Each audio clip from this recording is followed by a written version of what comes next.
तो हेलो दोस्तों, आज फिर से हम बात करेंगे एक और सेंसिटिव टॉपिक के बारे में। 0 से जो 6 महीने के जो बच्चे होते हैं, छोटे बच्चे, उनके अंदर कब्ज़ या कॉन्स्टिपेशन की समस्या के बारे में। ठीक है, अब ये 0 से 6 महीने की जो एज होती है ना, यहाँ पे जो डॉक्टर्स जो होते हैं गाँव में, जो प्रैक्टिशनर होते हैं ना, वो बहुत सोच समझ के दवाइयाँ देते हैं।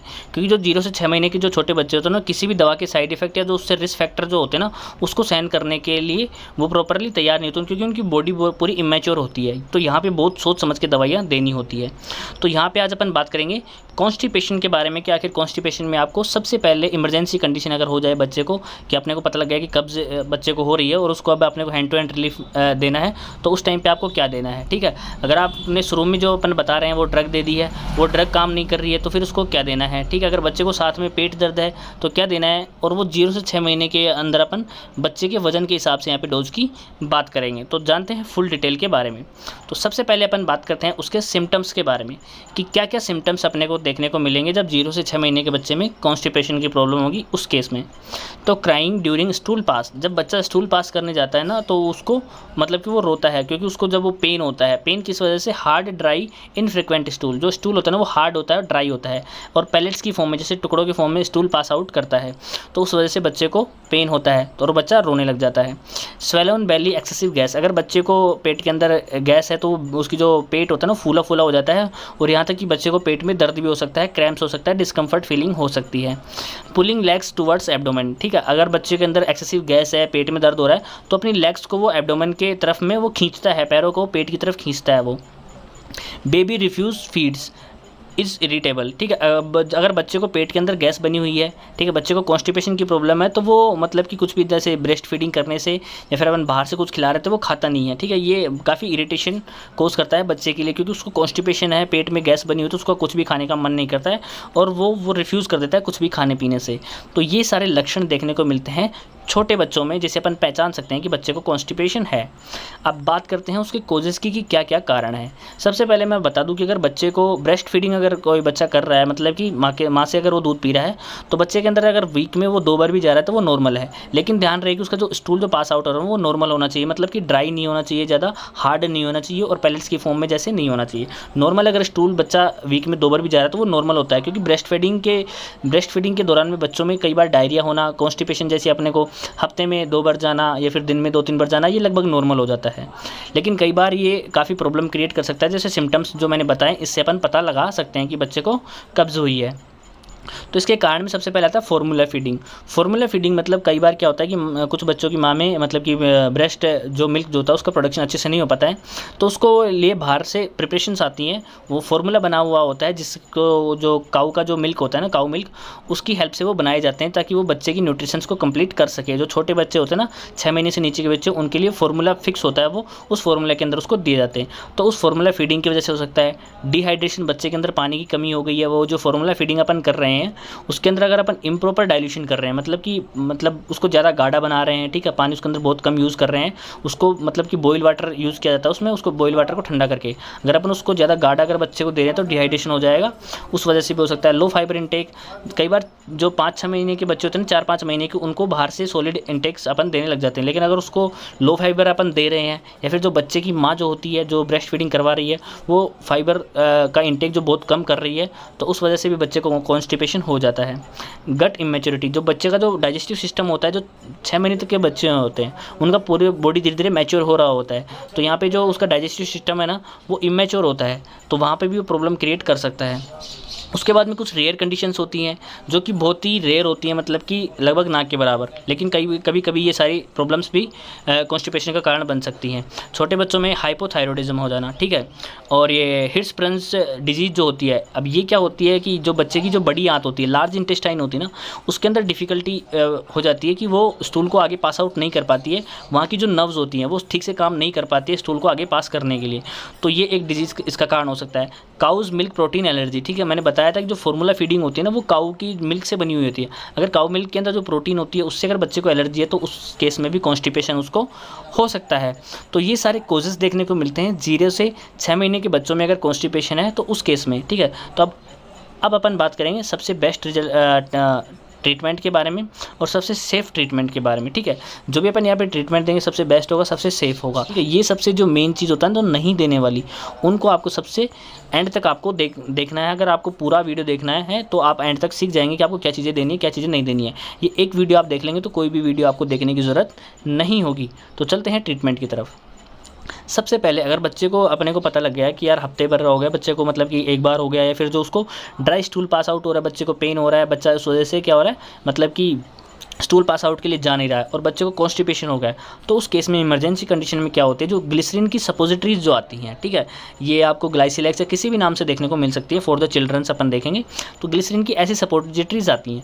इसका जो हाफ पार्ट करके अपन क्या करते हैं, इसका जो हाफ लेकर के और बच्चे का जो रेक्टम रूट जो होता है ना उसके थ्रू उसको इंसल्ट करवाया जाता है, ठीक है, इमरजेंसी कंडीशन में। इसको डेली यूज़ के लिए नहीं होता है, इमरजेंसी कंडीशंस में ही जो ये सपोजिटरीज होती हैं इनको यूज़ किया जाता है। जैसे उसको इंसल्ट करते हैं तो 15 मिनट से लेकर के आधे घंटे के अंदर बच्चे को ये कॉन्स्टिपेशन से रिलीफ मिल जाता है, स्टूल पास आउट के लिए बच्चा चला जाता है। तो इसको इमरजेंसी कंडीशंस में अपन जो सपोजिटरीज होती हैं उनको यूज़ कर सकते हैं। लेकिन बच्चे को अगर कंटिन्यू कब्ज़ रहता है तो उस केस में आपको क्या करना है, यहाँ पे बाद में आता है सिर्फ लैक्टोलोज, ठीक है। तो यहाँ पे जो लैक्टोलोज की सिरप या ड्रॉप्स जो आपको मिलती हैं वो अगर आप अवेलेबल है आपके पास तो वो बच्चे को दे सकते हैं। तो यहाँ पे जो सबसे सेफ़ जो होता है बच्चे के कॉन्स्टिपेशन के लिए एक ऑस्मोटिक लैक्सेटिव होता है लैक्टोलोज, ठीक है। ये क्या काम करता है, जो स्टूल जो होता है उसको सॉफ्ट कर देता है, सॉफ्ट बना देता है ताकि वो आसानी से पास आउट हो सके, क्योंकि ड्राई जो स्टूल होता है ना वो पास आउट नहीं होता है। तो ये क्या करेगा, उस स्टूल को सॉफ्ट बना देगा ताकि वो ईजिली पास आउट हो सके, बच्चे को दर्द ना हो और बच्चे की जो कॉन्स्टिपेशन की प्रॉब्लम है वो ख़त्म हो जाए। तो यहाँ पे मैं सिरप के जो लैक्टोलोज जो आता है उसकी अगर मैं डोज की बात करूँ तो 0.5 to 1 ml पर kg, ठीक है। अगर 5 किलो का बच्चा है ना तो उसको अपन 2.5 ml से लेकर के और 5 ml तक के लिए बच्चे को दे सकते हैं। ये आपको सिर्फ दिन में एक बार देना है। हो सके तो बच्चे को जो नाइट का टाइम होता है, जो रात को सोते समय अगर बच्चे को दिया जाए तो काफ़ी अच्छा रिजल्ट इसका देखने को मिलता है। तो सबसे सेफ़ अगर मैं बात करूँ तो ये डुफालैक के नाम से किसी भी नाम से आपको देखने को मिल सकती है, लेकिन आपको ध्यान रखना है कि लैक्टोलोज ये एक फर्स्ट लाइन ड्रग होती है कि मतलब अगर बच्चे को कॉन्स्टिपेशन हो जाए तो सबसे पहले इसी को यूज़ किया जाता है। अगर ये काम ना करे तब आके फर्दर किसी ड्रग की तरफ देखते हैं, लेकिन सबसे पहले लैक्टोलोज को ही यूज़ करना है। आपको अन्य ड्रग्स बिल्कुल भी नहीं देनी है जिसकी डोज की अपन बात कर चुके हैं। स्टूल को सॉफ्ट करके आसानी से पास आउट कर देता है और बच्चे में समस्या ख़त्म हो जाती है, ठीक है। तो उसके बाद में थर्ड नंबर पे आता है कोलिकेट ड्रॉप्स, ठीक है। कोलिकेट ड्रॉप्स जिसके अंदर दिल ऑयल, फेनल ऑयल और विद सिमेटिकोन, ये सारा कॉम्बिनेशन इसका होता है। अब ये इन्फेंट्स के अंदर कोलिक हो जाता है, मतलब के पेट के अंदर जो पेन होता है, ठीक है, और अगर पेट के अंदर फ्लैचुलेंस, अगर गैस की प्रॉब्लम है, ब्लोटिंग वाली प्रॉब्लम है, उस केस में इसको यूज़ किया जाता है। अगर बच्चे को कॉन्स्टिपेशन के साथ में ये सारी समस्याएं हैं तभी आपको इसको यूज़ करना है। अगर बच्चे को सिर्फ कॉन्स्टिपेशन है तो आप उसको सिर्फ इमरजेंसी कंडीशन में ग्लिसरीन और जो नॉर्मल कंडीशन में उसको क्या कर दें, लैक्टोलोज सिरप देंगे, इसकी ज़रूरत नहीं होती है। लेकिन अगर बच्चे को पेट में अगर फ्लैचुलेंस, गैस की प्रॉब्लम है, ठीक है, उसका जो पेट अब फूला हुआ है, बच्चा कुछ खा नहीं रहा है और उसको पेट में अगर दर्द है तो उस केस में इसको यूज़ किया जाता है ताकि उसकी जो गैस से रिलीफ बच्चे को मिल सके। तो यहाँ पे अपन डोज की बात करें तो 0 से 6 महीने के जो बच्चे होते हैं, ठीक है, उसके लिए अपन 0.3 से लेकर के 0.5 ml एक डोज एक बार में देते हैं। और ये जो ड्रॉप्स या ये जो सिरप अगर आपके पास है तो उसको अपन दिन में 3 बार तक के लिए दे सकते हैं और एक बार में आपको इतनी डोज देनी है और बच्चे को इतनी डोज करके 3 बार देनी है ताकि उसको गैस से रिलीफ मिल सके, बच्चे को जो पेट दर्द वाली समस्या है ना उससे आराम मिल सके। तो कोलिकेट ड्रॉप्स को भी अपन लैक्टोलोज के साथ में भी यूज़ कर सकते हैं अगर बच्चे को पेट के डिस्कम्फर्ट है, गैस वाली प्रॉब्लम है तो, और अगर नहीं है तो इसको स्किप भी कर सकते हैं, ठीक है। तो ये सारी ड्रग्स हो गई बच्चे को कॉन्स्टिपेशन के बारे में। उसके बाद में अपन देखते हैं फीडिंग फार्मूला रिव्यू, ठीक है। यहाँ पे अपन बच्चे को अगर बाहर से कुछ खिला रहे हैं तो अपने को उसके बारे में भी देखना है। अगर ब्रेस्ट फीडिंग कर रहे हैं सिर्फ तो इसमें फार्मूला वगैरह तो कुछ आएगा ही नहीं, लेकिन अगर बच्चे को बाहर से कुछ खिला रहे हैं तो जो फार्मूला अपन दे रहे हैं उसको रिव्यू करने की ज़रूरत है। ट्राई लैक्टोलोज और कम्फर्ट फार्मूलाज, ठीक है, यहाँ पे कुछ कम्फर्ट फार्मूलाज को अपने को यूज़ करने की ज़रूरत पड़ती है और उसके जो डाइल्यूशन जो अपन फीडिंग फार्मूला जो डाइल्यूशन कर रहे हैं उसको प्रॉपर इंस्ट्रक्शन के हिसाब से अपने को डाइल्यूट करना है कि कितना पानी लेना है, मिल्क में उसको डाइल्यूट कर रहे हो या फिर पानी में, तो उसके अकॉर्डिंग आपको डाइल्यूट करना है। या फिर अगर आपको ज़रूरत पड़ती है तो उसको चेंज भी किया जा सकता है फॉर्मूले को बच्चे की, उसके मतलब कि बच्चे की कंडीशंस के अकॉर्डिंग।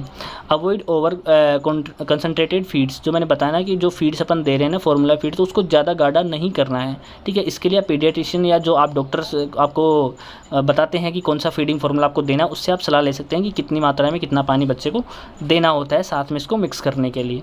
तो ये एक फोर्थ ये आपको इन चीज़ों का ध्यान रखना है कि फीडिंग फार्मूला भी इसमें काफ़ी हेल्प करता है बच्चे के कॉन्स्टिपेशन रिलीज़ में। उसके बाद में बात करते हैं कुछ होम सपोर्टिव रेमेडीज़ की, आप घर पे क्या कर सकते हैं। Tummy massage in clockwise motion, जो क्लॉकवाइज मोशन होता है ना इस तरीके से, तो बच्चे को वहाँ पे आप हल्के हल्के हाथ से हल्का हल्का मसाज कर सकते हैं ताकि बच्चे को जो है वो क्रैम्प से रिलीफ मिले। बाईसाइकिल लेग एक्सरसाइज, जो बच्चे की जो लेग होती है ना उसको अपन अपने हाथों की हेल्प से बाईसाइकिल एक्सरसाइज करवा सकते हैं, जिससे बच्चे को आसानी से गैस पास आउट हो जाए, बच्चे को पेट की समस्याओं से रिलीफ मिले। वार्म कंप्रेस ऑन टमी, हल्का सा जो वार्म जो कोई भी कपड़ा होता है या फिर हल्का सा वार्म जो पानी होता है ना, उससे बच्चे की टमी को हल्का सा अपन अगर कंप्रेस वहाँ पे देते हैं तो बच्चे को वहाँ पे रिलैक्सेशन फील होता है और बच्चे को दर्द की समस्या या फिर जो गैस की समस्या है उससे आराम मिलता है। Continue exclusive breast feeding if baby is breast fed, ठीक है, अगर बच्चे को अपन दूध पिलाते हैं तो उसको कंटिन्यू ब्रेस्ट फीडिंग करवा सकते हैं, उसमें कोई समस्या नहीं है। अगर बच्चा ब्रेस्ट फीडिंग कर रहा है या बाहर से कुछ फार्मूला वगैरह नहीं ले रहा है तो उसमें आप ब्रेस्ट फीडिंग बच्चे को कंटिन्यू करवा सकते हैं, उसमें कोई समस्या नहीं है। जैसे मतलब नॉर्मली ब्रेस्ट फीडिंग करवा सकते हैं, उसमें थोड़ा थोड़ा करके बच्चे को मल्टीपल टाइम के लिए ब्रेस्ट फीडिंग करवाया जा सकता है। तो इन सब चीज़ों का ध्यान रखना होता है। अब यहाँ पे जो मेन बात आती है वो अवॉइड गिविंग, क्या क्या चीज़ें आपको नहीं देना है, इन सब के बारे में। कोई भी हर्बल रेमेडीज़ आपको नहीं देनी है घर पे। आप अगर आपको कोई बोल दे ये पेड़ दे दो, ये पत्ता दे दो, ये पाउडर दे दो, वो दे दो, ऐसा आपको बिल्कुल भी नहीं करना है, ठीक है। या फिर अपन ओवर द काउंटर लैक्सेटिव्स जो होते हैं, जो जैसे कि कैस्टर ऑयल आपको कहीं पे भी मिल जाता है कि भाई कब्जी है क्या दे, कैस्टर ऑयल दे दिया, ईसबगोल वगैरह कि लो इसको अपन दूध में मिला के दे देते हैं, ऐसा कुछ भी आपको नहीं करना है। ओवर द काउंटर रेमेडीज़ आपको बच्चे को नहीं देनी है, क्योंकि बच्चा जो होता है 0 से 6 महीने का वो किसी भी ड्रग के मामले में बहुत ज़्यादा सेंसिटिव होते हैं। और enemas unless specifically prescribed by the doctors for infants, ठीक है। और आपको एनिमास वगैरह जो होते हैं उनको भी कभी भी यूज़ नहीं करना होता है बच्चे के केस में, क्योंकि बच्चे का जो वो इंटेस्टाइनल रूट जो होता है काफ़ी नाजुक होता है, वो डैमेज हो सकता है। और ये बहुत ही रेयर केसेस में यूज़ किया जाता है डॉक्टर की देखरेख में, जब वो प्रेस्क्राइब करते हैं डॉक्टर तभी एनिमास को यूज़ किया जाता है। तो आपको ये सब चीज़ें का ध्यान रखना है कि क्या चीज़ें आपको नहीं देनी है। कोई भी घर से आपको कुछ भी उसको बच्चे को खिलाना पिलाना नहीं है। कैस्ट्रोल सबको इन सबको यूज़ नहीं करना होता है, बच्चे को ज़्यादा समस्याएं क्रिएट हो सकती हैं।